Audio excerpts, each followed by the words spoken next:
qoraa mujaahid boobe yuusuf ducaale ayaa markii ugu horreysay ka hadlay ereyga ugu hadalhaynta badan ee la sheegay in lagu soo hadal qaaday amaba uu ka soo baxay amaba inuu ka mid ahaa qodobadii ka soo baxay shirkii wadahadallada somalilan iyo soomaaliya ee ka qabsoomay jabuuti isagoo si gaar ah isku dultaagay qoraa boobe yuusuf ducaale qodobka sheegaya isdhexgalka somalilan iyo soomaaliya isagoo ka digay qorshayaasha dhagaraysan ee loogu magacdaray isdhexgalka somalilan iyo soomaaliya waxaana cod dheer ku sheegay qoraa mujaahid boobe yuusuf ducaale in aanay haba yaraatee jirin sababo la isku dhex galo amaba ummad kala maqan oo isdhexgelaysa waa sida uu tilmaamay qoraa boobe yuusuf ducaale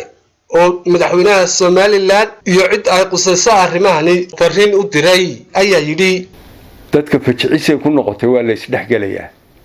qodobka aan raacinayan ku kabaya waxa weeye qodobkii isdhexgalka ee warwarka iyo walaaca ummadda ku keenay ee la yidhi jabuuti buu ka soo baxay si aynu hadalka u soo gaabino sheekadana u soo kaabino madaxweynaha iyo guddoomiyaha baarlamanku markay ka hadlayeen 26 juun madaxtooyada waxay isku raaceen guddoomiyuhu wuxuu yidhi xeer baa ka yaala xeerkaasaana lagu dhaqaya madaxweynuhu khudbadiisii wuxuu ku yidhi xeer baa ka yaala sidaa uu guddoomiyuhu sheegay dadka fajiciisay ku noqotay waa la isdhexgelayaa dabeedna deeladii cabdi cali weyd baan soo xasuustay ahayd kayndigaagu buuxaan ninkii dabin libaax dhigay dafu tiri sakaaradu markuu soo dul joogsaday wuxuu yidhi umaba daban umaanaan dabanbaa shir somaliland ka qayb galayso ayuunbaa la odhan doonaa waa la isdhexgelayaa saaxiibkay muuse biixi mujaahid muuse waxaanu magan uga nahay haddaanu shacbiga nahay waxaanu magan uga nahay ma maqli karno annagu isdhexgal iyo waa laysu tegtegayaa annagu dad kala maqan ma ogin waxaanu ognahay inay kala maqan yihiin degal roorta iyo daan roorta xamar joogtaa inaanay halkan iman karin baanu ognahay mana imanayaan tu kastoo dhacda ma imanayaan shacbiguna raalli kama aha shacbiguna diyaaru maaha waxaanay maqlaan waxyaabaha lagu marmarsoonayo waxaa ka mid ah intaasoo qodob bay inoo ogolaadeenoo dabeedna mid bay soo dhigeen wax alliyaale waxay doonaan bay soo dhigi karaan laakiin tii wax ka xaaraantinimaysan somaliland ma soo dhigi karaan dad maqanina ma jiro dadkii wuu joogaa xamar dadkii halkan uu joogaa jabuuti bay tagaan way ka wareegaan jigjigay galaan way ka baxaan halkaasay gaariso ka galaan kismaayo yimaadaan xamar bay yimaadaan hargeysa yimaadaan cidna cid fasax uma qaado waa kii bukay waa kii ganacsanayay waa ku walba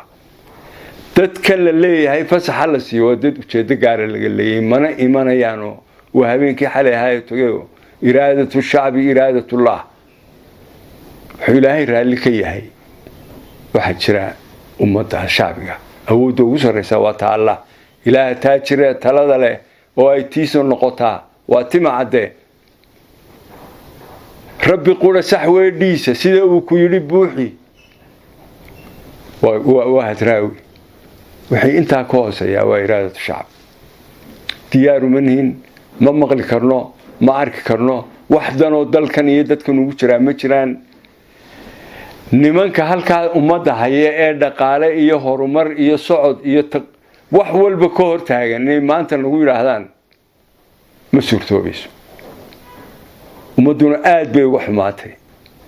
60 guurada inay dhacdadaas kaga soo beegantana ma ahayn hadalkuna waa inuu halkaa ku go'aa wuxuu ku go'ayaa xeer baa ka yaala taa waxaan kaga baxayaa arrinta isdhexgalka oo dadku ma seexdaan oo ilaa iminka ma seexdaane ummad yahay sidaa ku seexda wax allayaale wax inaga khuseeyaa ma jiraan wax allayaale wax nimankaa inaga dhexeeyaa ma jiraan wadahadalladu way soconayaanoo si soomaali u dana bay ku soconayaane si koox yaroo xamar joogta u dana ku socon maayaan taana intaasaan kaga baxaya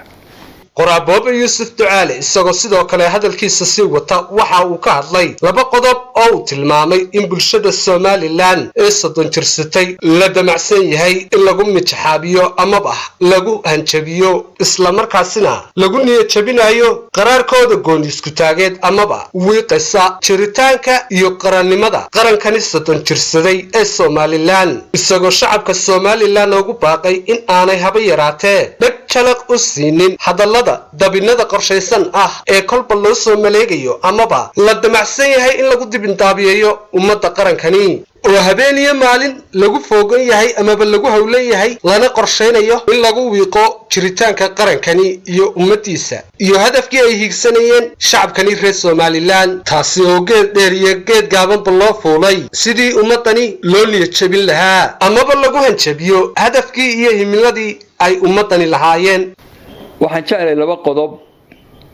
oo dadka lagu celceliyo oo maskaxdooda iyo garashadooda lagu dilayo oo aad meelo badan ka maqlayso inaan ka hadlo oo ujeedada laga leeyahay tahay in dadkan quus iyo gandood lagu rido ay goroda laalaadiyaan oo aanay korba u soo kicin oo aanay iyo qabkoodii leh madax kor u qaadin. qodob waa qodobka 29 sanadood 29 sanadood baa daydayeyseen madax banaani iyo xornimo iyo aqoonsi iyo wixii waa weydeen marka waa in meel kale uga wareegtaan gamba aynu weynay ma jirto waxaynu qabsanay ee dibudejin ee dibudhis ee nabadayn ee walaalayn ee dibheshiisiina markaad ka soo tagtoon halkan inaan idinku taxo jeclayn oo in badan dhageysateen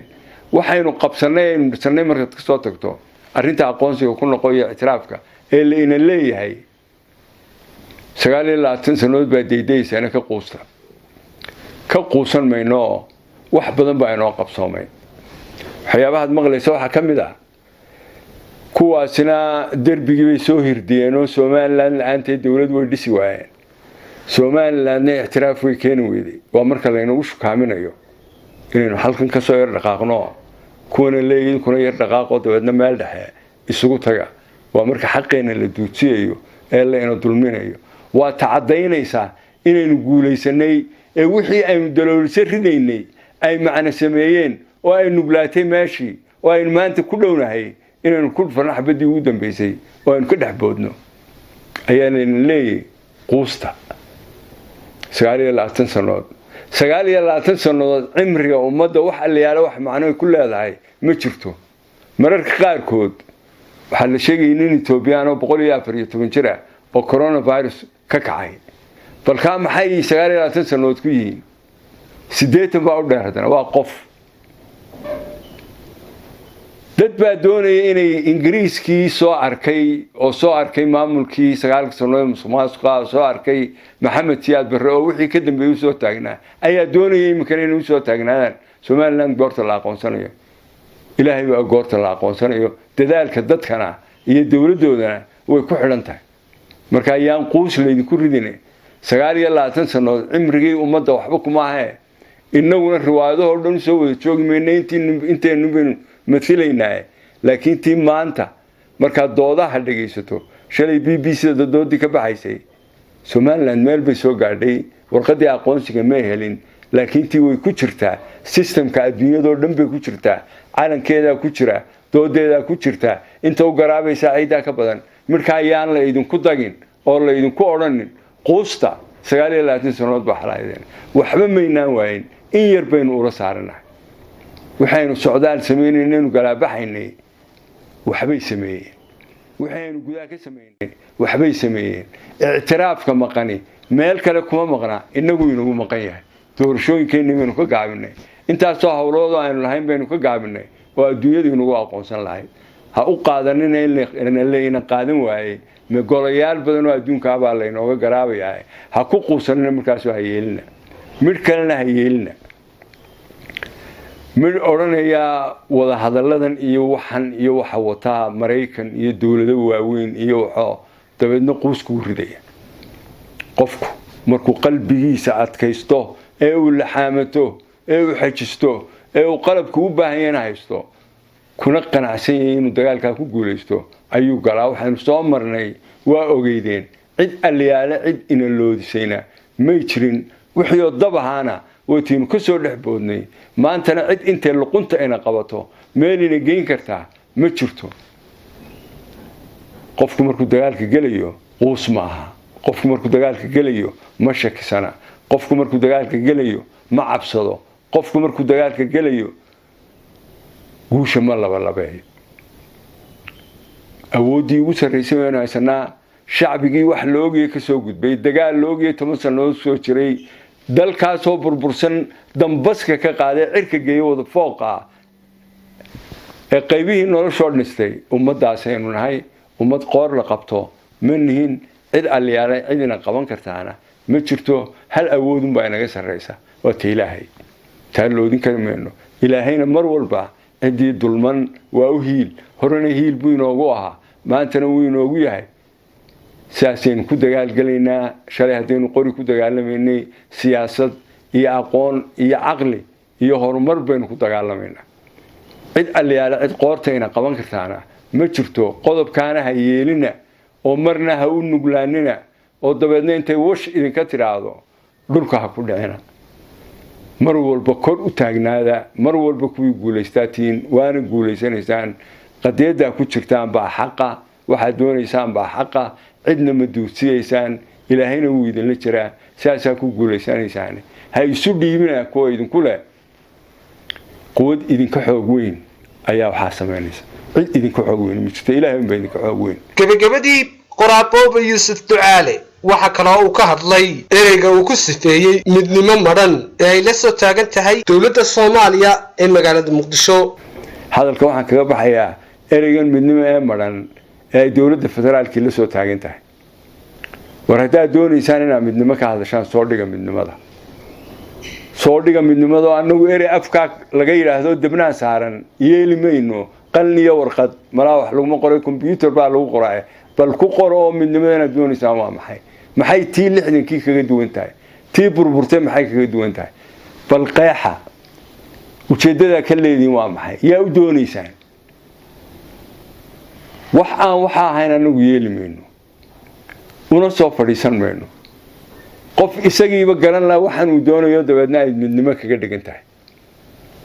dabeedna oo haysan in Muuse ay kulmayaan farmaajo oo dabeedna qalniyo warqad saxiib war waxaas ma dhacayaan ummadana way soo aragtay waxaanu ku tagnay 26kii Juun cid aliyaala cidna qasabtay ciidanna lagu kacay ma jiro annaga cagaha iyaga ku tagnay maanu qaldanayn waanu hagaagsanayn xoog ka weyn kaligayo ayaanu doonayno tan u tagaan islaayno laba noqdo kuwii kale u tago 5 noqda kuma aan qaldanayn Ibrahim Gadla sheegay 60kii dadkaygu markaa dawladnimadii diiqada u bixiseen degdegsiye mooye doqoniimo ma ahayn halkaasaanu ka taaganay cid calaacalaysa ma jirto cid wax tabanaysa ma jirto ka soo gudubnay meel wanaagsan baan joognaa maanta war midnimadaas 5 Soomaaliyeed bay ku fadhiday kana doonaysaa maxay ku fadhidaa midnimo ereyga soo raaca waa Soomaaliyeed war anagu de Soomaali qaybun baanu ka nahay Somaliland baanu idinkana waxaanu idin naqaanaa Soomaaliya dawladda federaalka waxaan leeyahay war ma ka wada hadalaa wax Soomaaliya iyo Somaliland dhaxmara laanagu mas'uul kama nihin Soomaaliya haddii kale oo midnimo Soomaaliyeed doonaysaan iyada nafteeda waanu ka hadlaynaa oo dareenkaygu ma ka dhiibanaynaa ciidii ay ka dhaxaysay 60kii soo fadhiisay oo kaana laakiin tii midnimo kaligeeda oo la ordo wax soconaya maaha hadalka waxaan kaga baxaya shacbiga reer Soomaaliland waxaan sheegayaa hadallo yar oo dadka lagu dago oo dabeedna lagu celceliyo la isla ku disa dabeedna aad moodo in la qaatayba waxay ku oranayaan waxbay tabanayaan bay ku celcelinayaan qaarid kamid ah laga yaabaa in la yiraahdo waxaan tabanin gamba aan tabanayna ma jirto markay idinku yiraahdaan waxbay tabanayaan waxa ku tiraadaan qowl baanay lahayn waxbay tabanayaan waxa u dhiganta qowl baanay lahayn markay midnimo idinku celceliyaan ay yiraahdaan ku disa waxa u noqonaysaan daad warara 3 bishii March 1988 iyo Cabdi Iidaan oo ahayd sheekadiisu ahayd maansadii daad warara dabuub kalena waxay tahay 60kii dadkaygo dabuub kalena waxay tahay shantii la isku dari jiray doondoonisteennii shantii la isku dari jiray didisay u yeedhiyeen